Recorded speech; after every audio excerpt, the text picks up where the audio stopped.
wonderful freedom this is. Being wanted, being wounded, being hot as hell in 3 states, 4, 5 states, whatever. Feels like you and Bonnie are hot as hell everywhere. Hot right in this ditch in the chilly fog a mile from the burning hell. Oh, they'd love to find you here for sure. But you weren't thinking how it would feel to get this close to this place again when you said, let's do it. No way.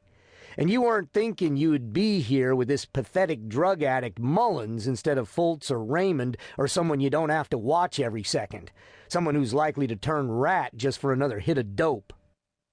It's amazing what a man can force himself not to remember most days and nights, except when it creeps up. And standing here in a ditch so close to it all, to where most of it all happened anyway, some of it does creep up, no matter how you fight it. Burnin' Eastham. Burnin' hell. Sure, you have killed a few men, more than a few, but you're not a killer at heart. Not according to your friends, anyway. This is not to say that you're afraid to pull the trigger when it has to be pulled.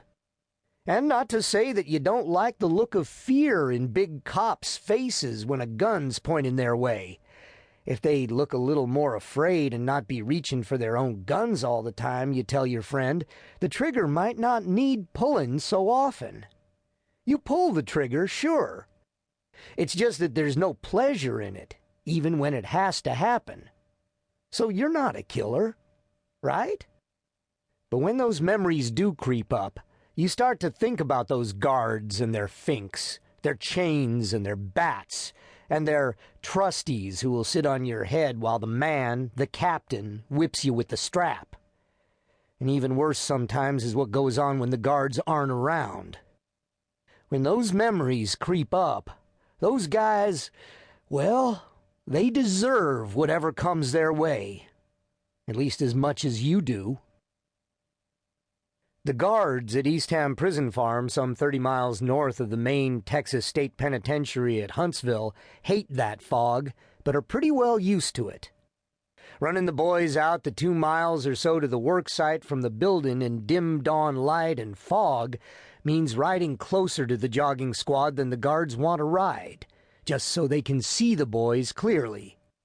Closer to the convicts means the convicts are closer to the guards, closer to their reins, and closer to their bridles, closer to the loaded Smith & Wesson .38s in their holsters, closer to the shotguns, though with those right in a guard's lap all day, he is damn well likely to get a blast off if a prisoner is stupid enough to try to come near it.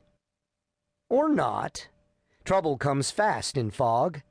On a foggy morning just like this, in fact, an Eastham guard named John Greer rides into the middle of his squad, all fired up to give the lazy bastards a piece of his mind, and maybe a piece of the bat for milling around instead of chopping weeds.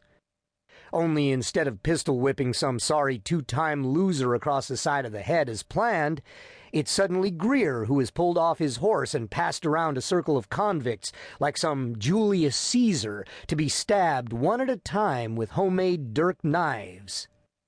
Greer doesn't even get a single shot off, and he winds up dead with no witnesses as to who exactly did it. Funny how you can have lots of killers, but no witnesses at all. Not that someone at Burnin' Eastham won't be made to pay hell for the killing of a guard. This foggy morning, another guard, whose name is Olin Bozeman, isn't going to make that particular mistake. He'll make a different one, which he'll live to regret, and one of his fellow guards, Major Crowson, will make an even dumber move that he won't live to regret, because he won't live.